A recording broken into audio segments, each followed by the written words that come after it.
ሁላችንም መጽሐፍ ቅዱሳችንን ማቴዎስ ወንጌል ምዕራፍ 9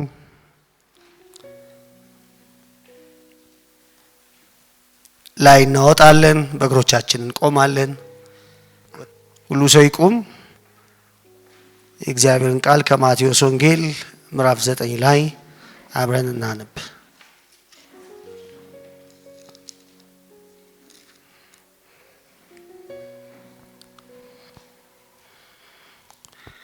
ከቁጥር 9 እስከ 13 ያለውን አነባለሁ። ኢየሱስም ከዚያ አልፎ በመቅረጫው ተቀምጦ የነበረውን ማቴዎስ የሚባል አንድ ሰው አየና ተከተለኝ አለው። ተነስቶም ተከተለው። በቤትም በማዕድ ተቀምጦ ሳለ እነሆ ብዙ ቀራጮች ኃጢአተኞች መጥተው ከኢየሱስ እና ከደቀ መዛሙርቱ ጋር አብረው ተቀመጡ። ፈሪሳውያንም አይተው ደቀ መዛሙርቱን መምህራችሁ ከቀራጮችና ከኃጢአተኞች ጋር አብሮ ስለምን ይበላል አሏቸው። ኢየሱስም ሰምቶ ሕመምተኞችን እንጂ ባለጤናዎች ባለመድኃኒት አያስፈልጋቸውም፣ ነገር ግን ሄዳችሁ ምሕረትን እወዳለሁ መስዋዕትንም አይደለም ያለውን ምን እንደሆነ ተማሩ። ኃጢአተኞችን ወደ ንስሐ እንጂ ጻድቃንን ልጠራ አልመጣሁምና አላቸው። ትንሣኤ ሲታሰብ አብሮ መታሰብ ያለበት ነገር ኢየሱስ ክርስቶስ የመጣባቸው ወደዚህ ዓለም ራሱን ለዚህ ዓለም ያስተዋወቀባቸውን ምክንያቶች ማሰስ አንዱ ተገቢ ነገር ነው።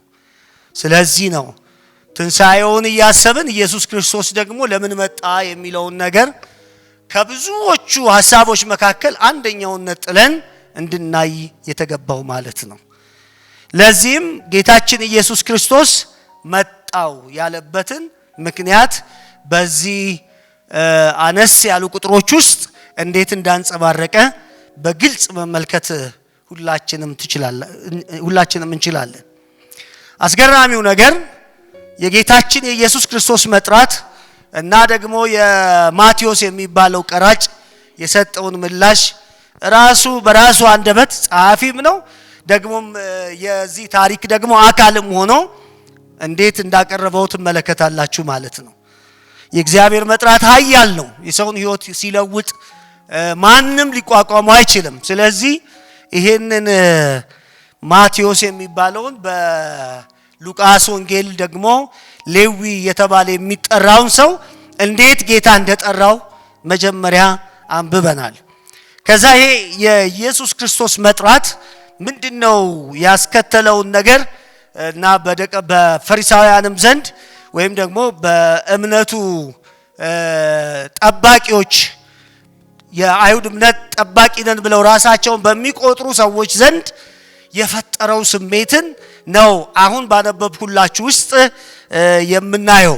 አስገራሚው ነገር ድንገት ጌታ ኢየሱስ ከእንደዚህ ካሉ ሰዎች ጋር ጊዜን ሲያጠፋ የተፈጠረውን ስሜት ማቴዎስ ይነግረናል። ብዙ ኃጢአተኞች፣ ብዙ ቀራጮች ማህበራዊ መገለል ከኃጢአት የተነሳ የደረሰባቸው ሰዎች በኢየሱስ ክርስቶስ ዙሪያ ራሳቸውን ሲያገኙ የተፈጠረባቸውን የፈሪሳውያን ስሜት ድንገቴ ጥያቄ መጀመሪያ ልናይ ይገባናል ብዬ እላለሁ። አስገራሚ ስሜት ነው ያንጸባረቁት። ምክንያቱም አስደንግጧቸዋል።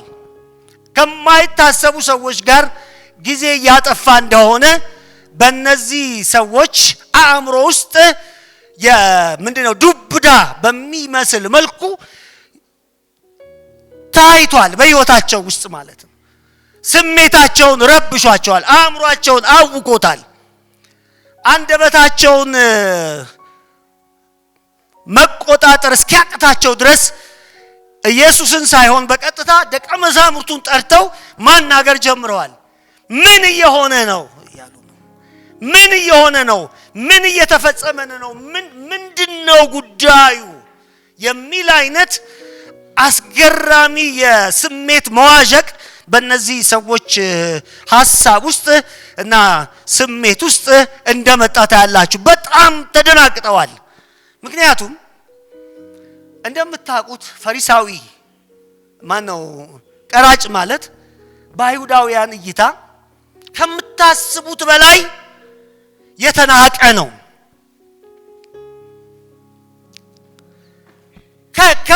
ከምንገምተው በላይ በመንገድ አግኝታችሁ የማትጨብጡት ነው። ጊዜ ወስዳችሁ የማታወሩት ነው። እቤቱ ሄዳችሁ አብራችሁት ቁጭ ብላችሁ ቡና ለመጠጣት ወይም የሆነ ነገር ለማድረግ በፍጹም የምትጸየፉት አይነት ስራ ነው ይሄ ስራ። የሀገር ክህደት አለበት በውስጡ። የሀገር ክህደት ብቻ ሳይሆን ፍጹም የሆነ ሌብነት አለው። እንደ ሌባ ይታያሉ፣ እንደ ሀገር ካጂ ይታያሉ። እምነት የለሽ ተደርገው ነው የሚወሰዱት።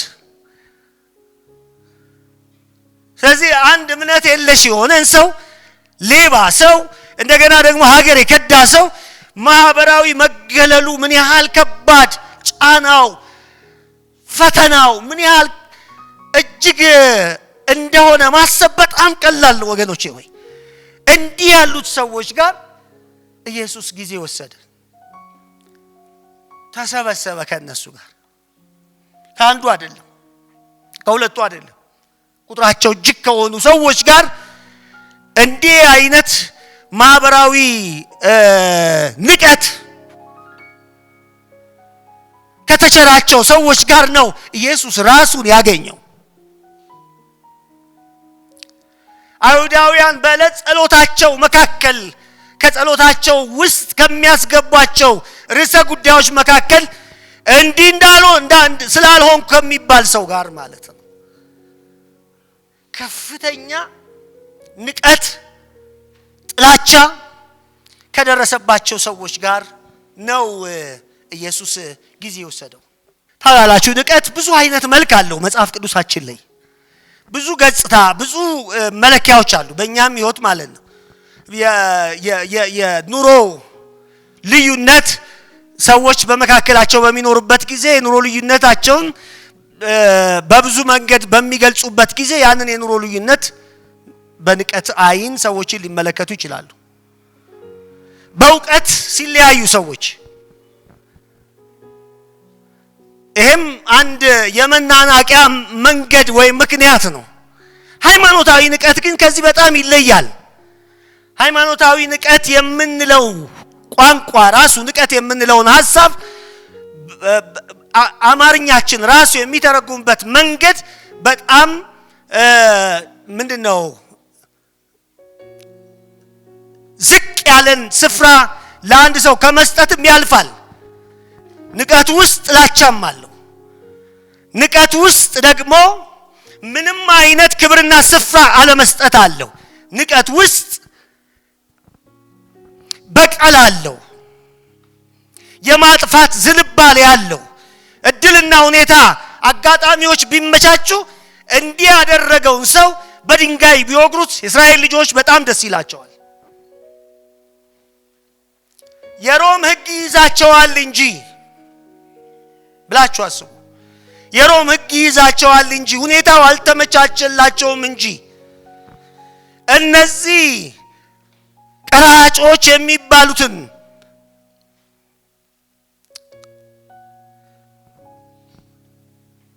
ኃጢአተኞች የሚባሉት አንዳንዶች የሚያስቡት ወይም ደግሞ የሚተረጉሙት ኃጢአተኞች ያሏቸው ምንድነው የዝሙት አዳሪነት ስራ የሚሰሩ ሴቶችን ለመግለጽ ነው። ከእንደዚህ አይነት ሰዎች ጋር ኢየሱስ ጊዜ ወሰደ። አስገራሚው ነገር ይሄ ነው።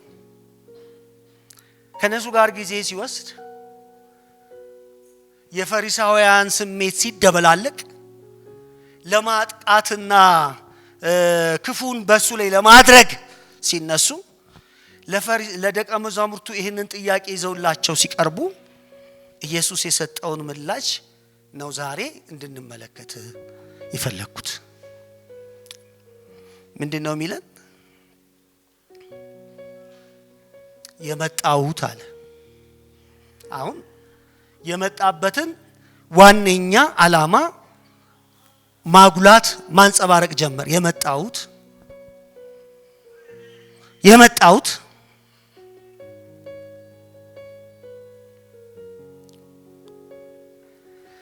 ህመምተኞችን እንጂ ጤነኞችን ልፈውስ አይደለም። ባለመድኃኒት የሚያስፈልጋቸው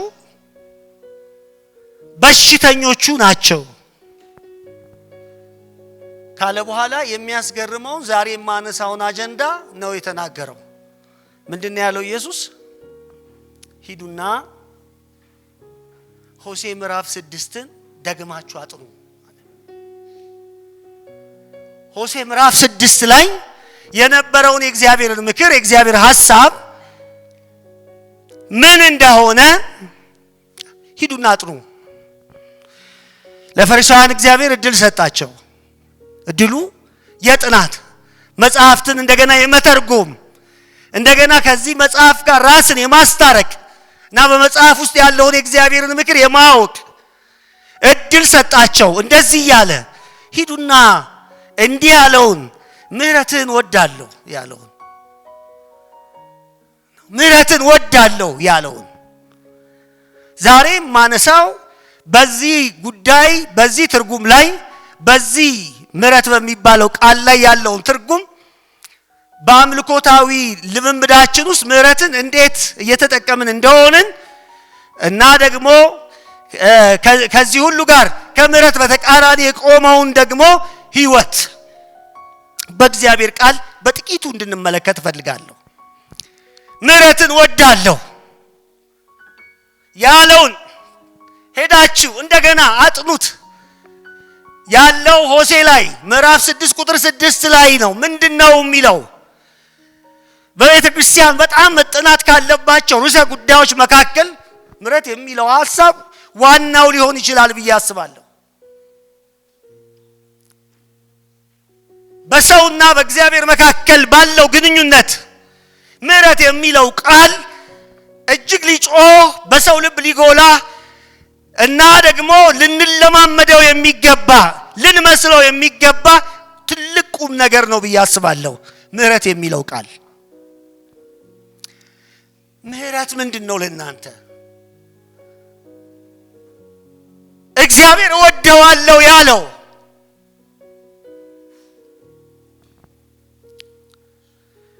ሰዎችን በመማር ደስ የሚሰኝ አምላክ ለምን ሆነ?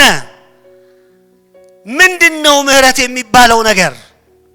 ታውቃላችሁ ከድነታችን ወደ ድነት ከመምጣታችን ሚስጥር ጀርባ ያለው ምህረት ነው።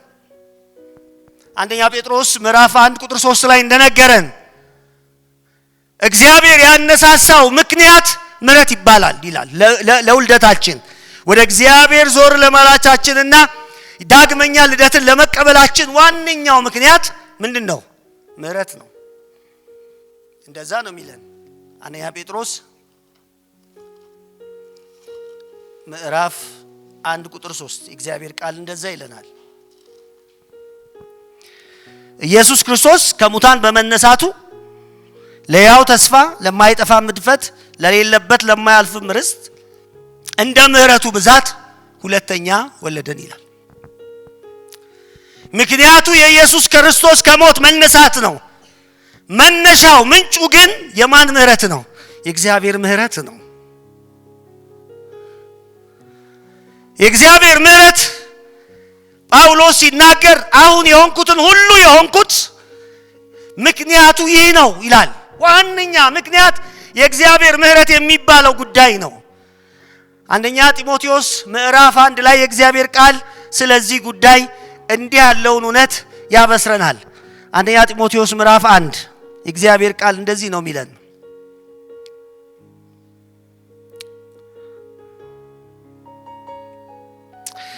ቁጥር 12 ጀምሮ ለአገልግሎቱ የሾመኝ ታማኝ አድርጎ ስለቆጠረኝ ኃይልን የሰጠኝ ክርስቶስ ኢየሱስ ነው። ኢየሱስ ጌታችንን አመሰግነዋለሁ። አስቀድሞ ተሳዳቢ፣ አሳዳጅ፣ አንገላችም ምንም ብሆን ይህንን አደረገልኝ። ነገር ግን ሳላውቅ ባለማመን ስላደረኩት ምህረት አገኘው ይላል። ምህረት አገኘው። ጌታ ይመስገን። የጌታችን ጸጋ በክርስቶስ ኢየሱስ ካሉት ከእምነትና ከፍቅር ጋር አብልጦ በዛ ይላል። ሃሌሉያ። ኃጢአተኞችን ሊያድን ክርስቶስ ኢየሱስ ወደ ዓለም መጣ የሚለው ቃል የታመነ ሁሉ እንዲቀበለው የተገባም ነው ይላል። ወገኖቼ ሆይ እኔን ስታዩ፣ እኔን ስታስቡ፣ የኔን ባዮግራፊ ስታስቀምጡ፣ በታሪኬ ውስጥ ገብታችሁ ስትመረምሩ የምታገኙት አንድ ኃያል ቃል ቢኖር ይሄ ቃል ነው ይላል ጳውሎስ። ከየት ወዴት የተሻገርኩበት ታሪኬ ቢነሳ፣ አሁን ያለውበት አቅም፣ የተገለጠው ጸጋ፣ የበዛው ፍቅር ቢወሳ፣ አሁን እኔን ሊተርክ የሚችል አንድ ቃል፣ እኔን ሊያወራ፣ እኔን ሊገልጥ የሚችል አንድ ቃል ቢገኝ ምህረት ነው ይላል። ምህረት ነው። ማረኝ ይላል። እግዚአብሔር ይመስገን። ማረኝ። እውነተኛ የሆኑ ክርስቲያኖች በፊታቸው በአይናቸው ፊት ምህረት የሚለው ቃል እንዴት ይደምቅባቸዋል ወገኖች። ምህረት የሚለው ቃል ለምን? ወደ ምህረት ወደ ትርጉሙና ጌታችን ኢየሱስ ወደ ተናገረው ሐሳብ እንምጣ። ምህረት ወገኖቼ ሆይ ምን ማለት ነው? በሚያስፈልገን ጊዜ ለኛ ኒዲ በሆነው ነገር ላይ በማይገባን ሁኔታ ውስጥ ለዛ ነገር የማንጠቅም የማንበቃ ሆነን በተገኘንበት የተገኘ የእግዚአብሔር ርህራሄ ማለት ነው። የተገኘ የእግዚአብሔር እርዳታ ማለት ነው። የተገኘ የእግዚአብሔር እዝነት ማለት ነው። ማዘን፣ መቆርቆር ማለት ነው። ምህረት ማለት ያስፈልገናል፣ ነገር ግን አንገባም። ወሳኝ ነው ለህይወታችን፣ ግን ለዛ አንመጥንም። በዛ ውስጥ የመጣ ማለት ነው። ሂዱና ይሄንን አንብቡ አለ። ምህረት ወዳለው ያለውን ምህረት ወዳለው። እነዚህ ሰዎች ከእግዚአብሔር ጋር ለሚኖራቸው ህብረት ከዚህ ምህረት ጋር ለመገናኘት የማይገቡ ሆነው ታይተዋል፣ ተገኝተዋል። ወደ ምድር ሲመጣ የማይገባቸውን ነው የፈለገው ጌታ። እኔ ለዚህ መጥናለሁ የሚሉ ሰዎችን ሳይሆን እኔ ለዚህ አይነት ጥያቄ፣ ለዚህ አይነት ህብረት፣ ለዚህ አይነት ከእግዚአብሔር ጋር ለሚፈጠረው ሰላም እመጥናለሁ ያሉትን ተወና አልመጥንም ያሉት ጋር ሄደ። ምክንያቱም የእግዚአብሔር ምህረት ወይም ጽኑ ፍቅሩ ብለን ብንተረጉሞ የተሻለ ነው። ምክንያቱም ምንም ነገር ከሰው አይፈልግም። ምንም ነገር ከማነው ከተቀባዮቹ አይጠብቅም። ይሄ እግዚአብሔር ምህረት ወይም ጽኑ ፍቅር የምንለው ወይም ደግሞ ይገባቸዋል ብሎ አይደለም የሚያደርገው። እንደማይገባቸው ሆኖ በሚቀርቡት ዘንድ የሚገለጥ የእግዚአብሔር ርህራሄ ማለታችን ነው ምህረት። እና ራሳቸውን በዚህ በማይገባው ሁኔታ ውስጥ ያገኙትን ሰዎች ለመርዳት የእግዚአብሔር ምህረት ሲገለጥ ይገባናል ብለው የሚያስቡ ሰዎች በተቃርኖ ቆሙ። ለዚህ እውነት ማለት ነው። ይገባናል፣ ጊዜ መውሰድ ካለብህ ከኛ ጋር ነው አሉት ኢየሱስን።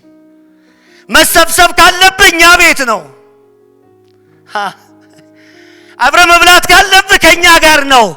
አንተ የምትመጥነው ለኛ ነው እንጂ የምትመጥነው ለማን አይደለም፣ ለነሱ አይደለም። ታዲያ ምህረት ወዳለው የሚለው ታዲያ ምንድነው አላቸው። ምህረት ወዳለው ማለት ለማይገባው ለማይመጥን የሚያስፈልገውን መስጠት ስለሆነ የሚያስፈልገውን ኒዲ የሆነበትን ወሳኝ የሆነውን ነገር አንገብጋቢ የሆነውን ነገር ማድረግ ስለሆነ አንገብጋቢው ነገር ለነሱ ይሄ ነው አለ። ለማህበራዊ ውግዘትና ንቀት ለደረሰባቸው ወገኖቼ ሆይ ይሄን አንድ ነገር አስቡ። ሁለት ነገሮችን ተናግሬ ሐሳቤን ወደ መጠቅለል እመጣለሁ። ይሄ መጀመሪያ በአእምሮአችሁ ውስጥ ማሰብ ያለባችሁ ነገር በሁሉ ረገድ ወገኖቼ ሆይ የእግዚአብሔር ምህረት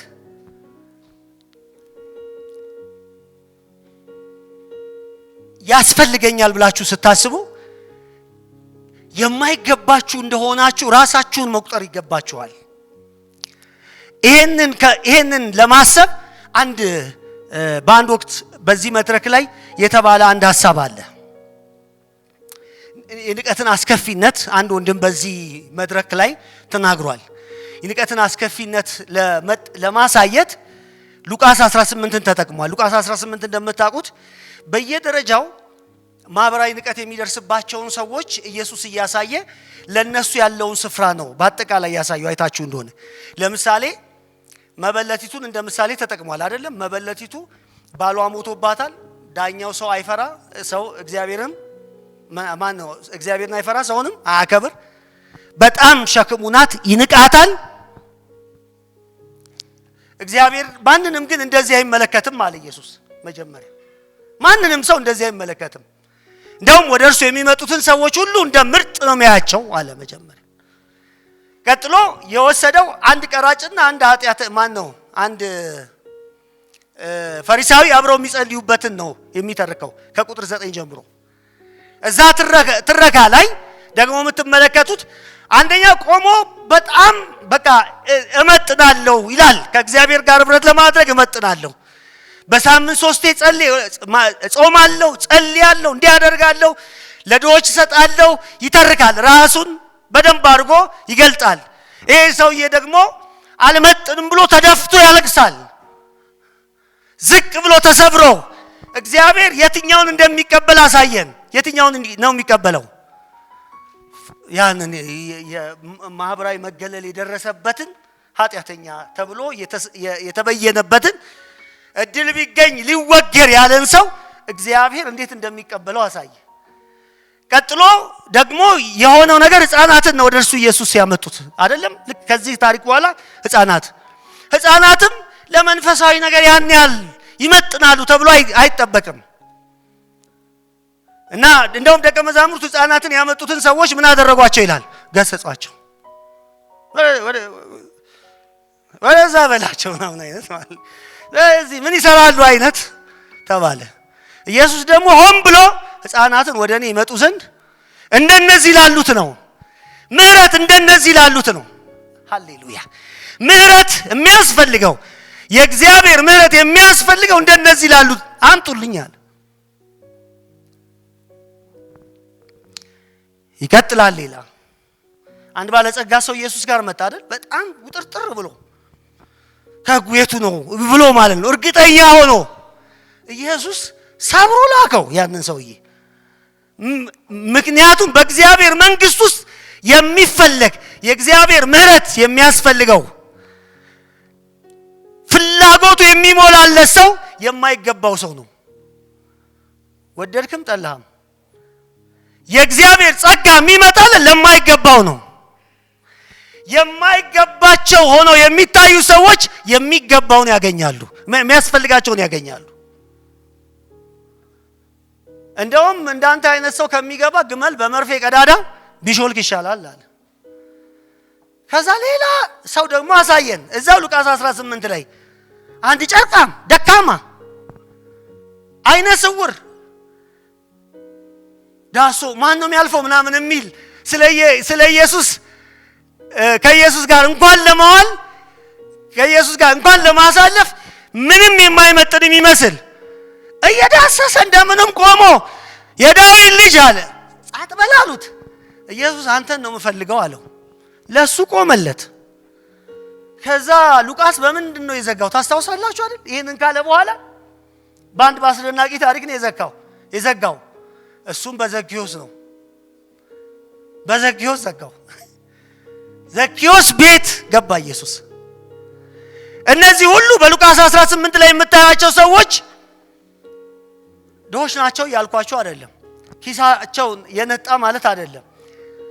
ማህበራዊ የሆነ አትያይ ላይ ለመንፈሳዊ ነገርና ከእግዚአብሔር ጋር ህብረት ለማድረግ ያን ያህል ቦታ የላቸውም የሚባሉትን ሰዎች እግዚአብሔር እነሱን እንዴት እንደሚፈልግ አሳየ። ዛሬ ለዚህ ቤት መዳን ሆኖለታል አለ። ቀራጩ ቤት ገባ። ያ በድንገትና በአጋጣሚ በሆነ ቦታ ቢገኝ ለመግደል ለሚፈለገው ሰው ቤት በደስታ ኢየሱስ እዛ ቤት ገባ። አያችሁ፣ ይሄን ነው እግዚአብሔር ሚለው የመጀመሪያው ነገር ምህረት ወዳለው። ምህረት ወዳለው ማለት የሚያስፈልገኝ ካለ የማይገባኝ ሆኜ መቅረብ መቻል ማለት ነው። የእግዚአብሔርን ምህረት ለማግኘት፣ የእግዚአብሔርን ይቅርታ ለማግኘት፣ የእግዚአብሔርን እርዳታ ለማግኘት የማይገባኝ ሆኜ መቅረብ። ለዚህ ነው መጽሐፍ በኢሳይያስ ምዕራፍ 57 ላይ ሲናገር ምንድነው የሚለው? አስገራሚ ቃል ተቀምጧል አይደል? እግዚአብሔር በከፍታ ላይ ይላል ልባቸው ከተሰበረ ጋር ከነሱ ጋር እገኛለሁ አለ። ሃሌሉያ! የታለ እግዚአብሔር ሲባል ወገኖቼ ሆይ ልባቸው ከተሰበረ እንደማይገባቸው ከሚቆጥሩ አልመጥንም ከሚሉ ራሳቸውን ዝቅ ከሚያደርጉ እግዚአብሔር እንደሚያይ በቃል ውስጥ ራሳቸውን ከሚያዩ ሰዎች ጋር እግዚአብሔር በከፍታ ይቀመጣል። ምህረት ለማን ነው? ለወደደ አይደለም ማለት አይደለም፣ ለሮጣ አይደለም፣ ከሚምር ነው፣ ከእግዚአብሔር ነው።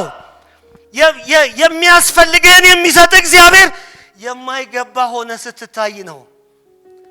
ያኔ ምንድነው የሚሆነው? የማይገባ ሆነ ስትቀርብ ምን ትሆናለህ? አጠገብ ያለውን ሰው ማንንም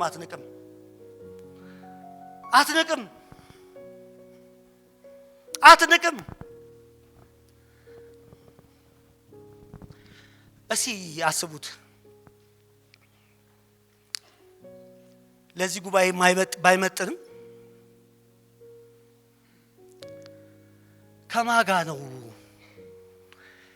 ታይም ስፔንድ የምናደርገው? ታይም በጣም ጊዜ የምናጠፋው ከማጋ ነው? ከነማጋ ነው ጊዜ በጣም ማጥፋት የምንፈልገው? ከምን አይነት ሰዎች ጋር ነው?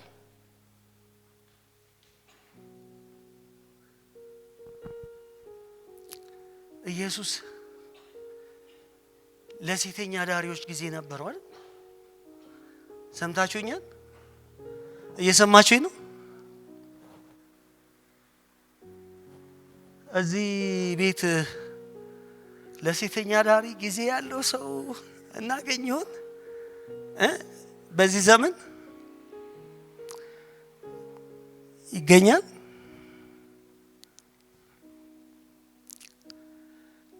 ከሌባ ጋር ሌባ ብላችሁ ከፈረጃችሁ ሰው ጋር ወይም ማህበረሰቡ ሌባ ነው ካላችሁ ሰው ጋር እንዴው ካፌም ዝም ብላችሁ ቁጭ ብላችሁ ለማውራት ጊዜ ታገኛላችሁ? አብሮ ቢፈርጀኝስ ነው ምንለው?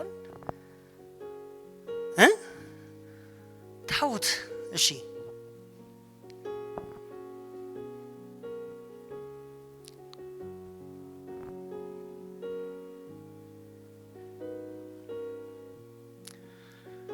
ይሄ ያዕቆብ ያለንን ታስታውሳላችሁ አይደለም? ምህረት በፍርድ ላይ ይሰለጥናል አይደለም የሚለው ምዕራፍ 2 ላይ ማለት የእግዚአብሔርን ምህረት የሚቀበሉ ሰዎች ሌሎችን ለመማር ጊዜ ያላቸው ሰዎች ናቸው። በጣም በድሎኛል ብላችሁ የምታስቡትን ሰው በጣም በፍቅር መቅረብ ትችላላችሁ። ለምን መሰላችሁ? እግዚአብሔር እንዴት እንደሚያየን ስለማናይ ነው ራሳችን። ሂዱና አንብቡ እንደገና አጥኑት አለ ኢየሱስ። እንደገና ሆሴዕ ምዕራፍ 6 ቁጥር 6 ላይ ሂዱና አጥኑ። ምሕረት የሚያስፈልጋችሁ ሆናችሁ ሳላችሁ ማለት በማይገባችሁ እናንተነታችሁ የሚያስፈልጋችሁ ብዙ እርዳታ እንዳለ እየተመለከታችሁ ምንም እርዳታ እንደማያስፈልገው ብቁና በቂ ያርጋችሁ ራሳችሁን ማቁጠራችሁ ነው እንዳረዳችሁ ያደረገኝ። ብዙ ክፍተታችሁን እንዳልሞላ ያደረገኝ እናንተ ምን አይነት ምሕረት የሚያስፈልጋችሁ እንደሆናችሁ ስላልተረዳችሁ ነው። ወገኖቼ ሆይ የእግዚአብሔር ቃል ጋር ስትመጡ ልክ እንደ ኤክስሬ ታውቃላችሁ፣ ሕይወታችሁን እያሳየ የእግዚአብሔር ምሕረት እንደሚያስፈልጋችሁ አይናችሁን ይከፍትላችኋል። ምክንያቱም ወገኖቼ ሆይ ይህንን አንድ ነገር ልብ በሉ፣ ይህንንም ሐሳቤ መዝጊያ ይሁን። እግዚአብሔር በዚህ ሕይወት ወገኖቼ ሆይ ምናችንንም ፈልጎት አያውቅም።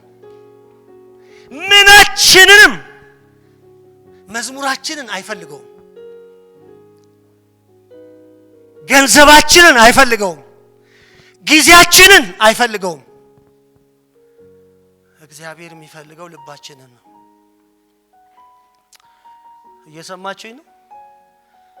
ቅድም በዳሰሳችን ላይ ተነስቷል አይደለም? ምዕራፍ 7 ላይ ይሄ ሕዝብ በከንፈሩ በከንቱ ምን ያደርገኛል? ያመልከኛል። ልቡ ግን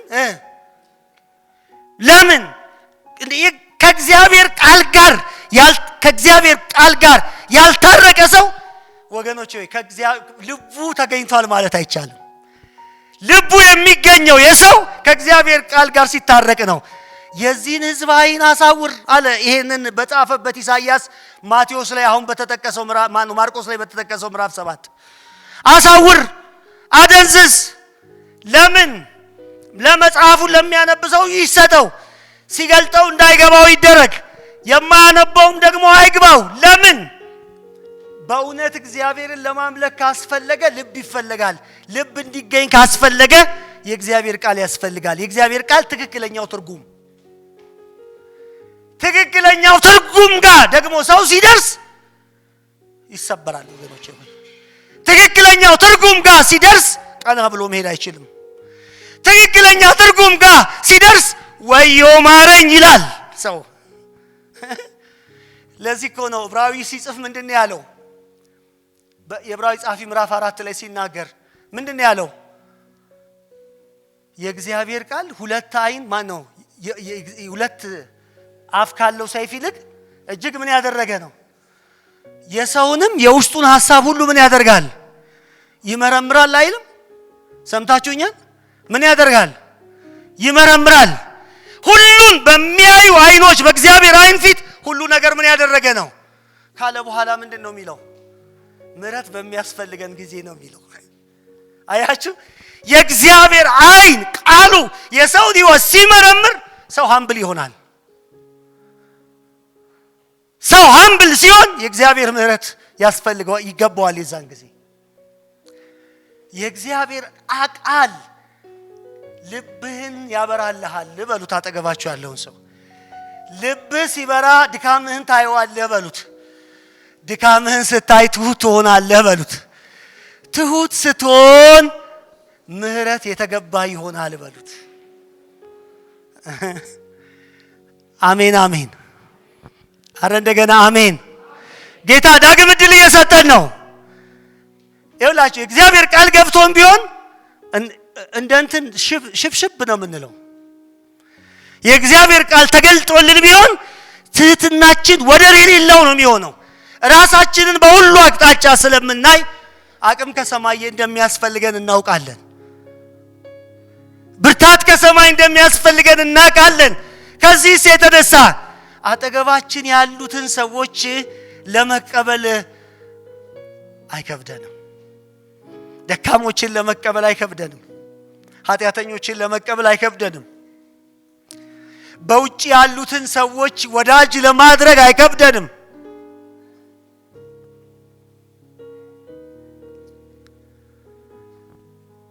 በአመጽ ያሉትን፣ በክፋት ያሉትን፣ በርኩሰት ያሉትን ለመቀበል አይከብደንም።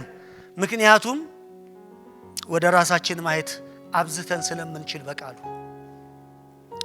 ሰዎች ምን ይላሉ? ንቀት፣ ሰው መናቅ፣ እግዚአብሔርን ማራቅ ይላሉ። ይሄ ግድ ነው። ሰው መናቅ፣ ማንን ማራቅ? እግዚአብሔርን ማራቅ። ራስን በተለየ መነጽር ማየት፣ እግዚአብሔርን ማራቅ። አክብሮ ማየት፣ እግዚአብሔርን ማራቅ። ስለዚህ ጌታን እንደዚህ በሉት፣ አይኖቼን ክፈት፣ ራሴን አሳየኝ። ራሴን ሳይ ለአካባቢዬ ትዕግስት ይኖረኛል። ራሴን ሳይ ወንድሞቼን ለመቀበል ጊዜ አገኛለሁ። ጌታ ይመስገን። ይኸውላችሁ እቺን ብዬ የዛሬ በቃ ኢየሱስ የመጣበትን ዋነኛ ምክንያት አስመሬበት ልሂድ። ዛሬ አሳይመንት ነው አይደል ይሰጧችሁ? ምህረት የሚለውን ልክ ኢየሱስ አሳይመንት እንደሰጠ ምህረት የሚለውን ቃል ከገባ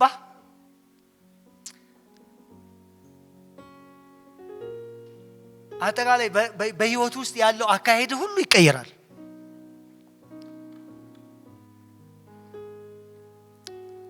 ወደ እውነተኛ አምልኮም ትደርሳለህ። ጳውሎስን ተመልከቱት። ለዚህ ትልቅ ማሳያ ነው። መንፈሳዊ ነገር በገባው ቁጥር ምን እያለ ነው ሄደው? በጣም ዝቅ እያለ ነው ሄደው። መንፈሳዊ ነገር በተረዳ ቁጥር መጀመሪያ ለቆሮንቶሶች ምን አላቸው? ከመጀመሪያዎቹ ጽሁፎች መካከል ነው ይባላል የቆሮንቶስ ጽሁፉ። እኔ ከሐዋርያት ሁሉ የማንስ አላልን? የመጀመሪያው ጽሁፍ ላይ እሱን ያስቀመጠው ከሐዋርያት ሁሉ የማንስ፣ ለኔ ግን እግዚአብሔር በምህረቱ ባለጸጋ ስለሆነ ገለጠልኝ አለ።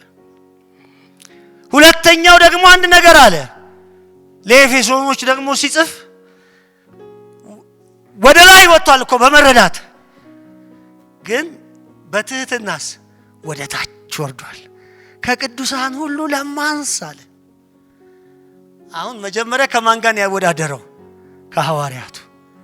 ቀጥሎስ ከቅዱሳን ከአማኞች ሁሉ። ልክ ለጢሞቴዎስ ሲጽፍለት አስገራሚ ቃል ጻፈ። ከኃጢአተኞች ዋና ነኝ አለ። ይሄ በኃላፊ ጊዜ አይደለም የተጻፈው፣ በአሁን ጊዜ ነው የተጻፈው። ጳውሎስ ራሱን የሚያይበትን መንገድ ነው የጻፈው። የእግዚአብሔርን ምህረት የሚያገኙ ሰዎች ወገኖች በእግዚአብሔር ቃል በትክክል ራሳቸውን ማየት የቻሉ ሰዎች ናቸው። ራሳቸውን በእግዚአብሔር ቃል ያዩ ሰዎች ወደ እግዚአብሔር ይሮጣሉ፣ ወደ ጸጋው ይሮጣሉ፣ ወደ ምህረቱ ይሮጣሉ። ሁለተኛስ ወደ ማን ነው የሚያዩት? በዙሪያቸው ወዳለው ሰው ደግሞ ይመለከቱና ለዙሪያቸው ሰው ክብር ይሰጣሉ።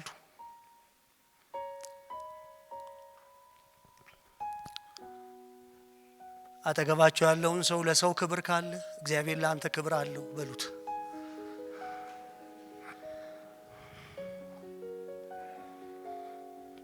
አሜን።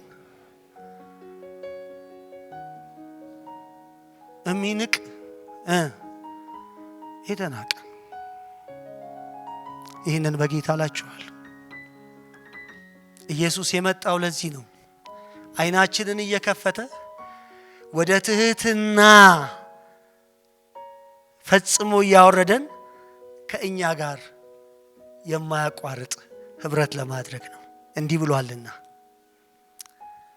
ልባቸው ትሁት ከሆነ ራሳቸውን ከሚያዋርዱት ጋር እኔ በከፍታ እቀመጣለሁ።